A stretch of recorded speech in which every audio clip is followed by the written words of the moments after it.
My next guest was among the first congressional lawmakers to question what exactly took place in that Wuhan lab of virology. He is demanding that the White House declassify all of the intelligence related to the pandemic's origins. Wisconsin Congressman Mike Gallagher is here now. He sits on the House Armed Services Committee. He joins me this morning. Congressman, it's great to see you. Thanks very much for being here. What can you tell us about your investigation where you uncovered these emails between Fauci and the director of NIH, Mr. Collins? Well, huge credit to Jim Jordan and James Comer and their committee's work for forcing this. The Democrats have obstructed our investigation at every step along the way.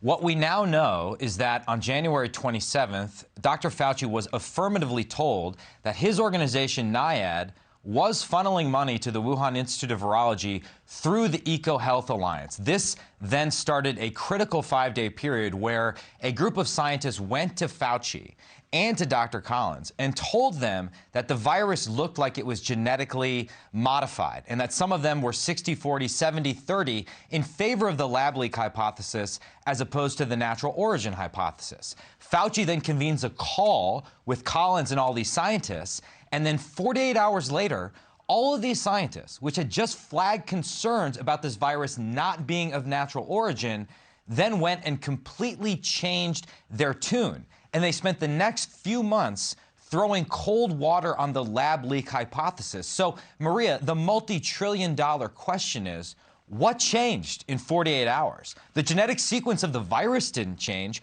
What did Fauci and Collins tell them? We know, based on notes based on these calls, Collins in particular warned them not to write about the origin of the virus for fear that it would fuel conspiracy theories. And of course, all of us drawing attention to the lab were called conspiracy theorists. Worse, we were called racist. It was racist against Asians to suggest this came from a lab in Wuhan.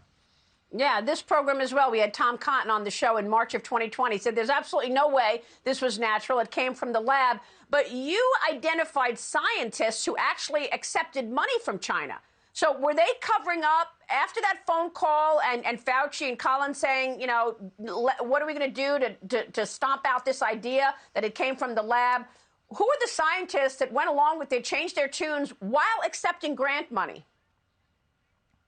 Well, so for example, one, Dr. Gary, in these emails, he says, he goes in detail through the sequence of the virus, and he concludes, I just don't understand how this gets accomplished in nature, i.e. it was genetically modified, not of natural or zoonotic origin. And then he goes out and calls the lab leak hypothesis something out of a comic book.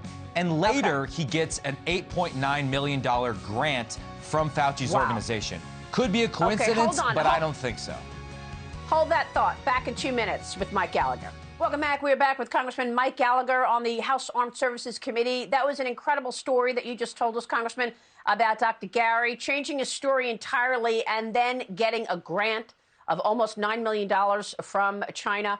I want to get your take on the readiness of the U.S. Army and Navy. What's your take on the U.S.'s readiness? Because Joe Biden is cutting defense spending right now, isn't he? And we have an F-35 plane, which is at the bottom of the South China Sea. China says it wants that plane, whereas the U.S. has a lot of technology in it. What can you tell us? Well, the Biden administration is obsessed with their multi-trillion-dollar transformative progressive domestic agenda.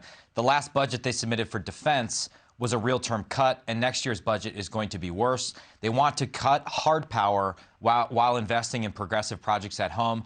All of that is messing up the balance of power in the Indo-Pacific. Our priority force in that theater, the Navy, is being particularly hit hard. And to add insult to injury, we're now forcing thousands of service members off active duty because they didn't want to get the vaccine or they had a religious objection that was not even considered. And then finally, the Secretary of Defense is forcing wokeness training on everybody on active duty. All of this is undermining our warfighting prowess. As it pertains to the F-35, we have a destroyer in the area and waiting a salvage ship, so hopefully we can prevent the Chinese from getting it. The real issue with the F-35 is the rocket force the Chinese has to push our carriers out. We need a longer-range aircraft over the long term. Thank you so much, Congressman. I'll see you tomorrow on Fox Business. Have a good Sunday, everybody.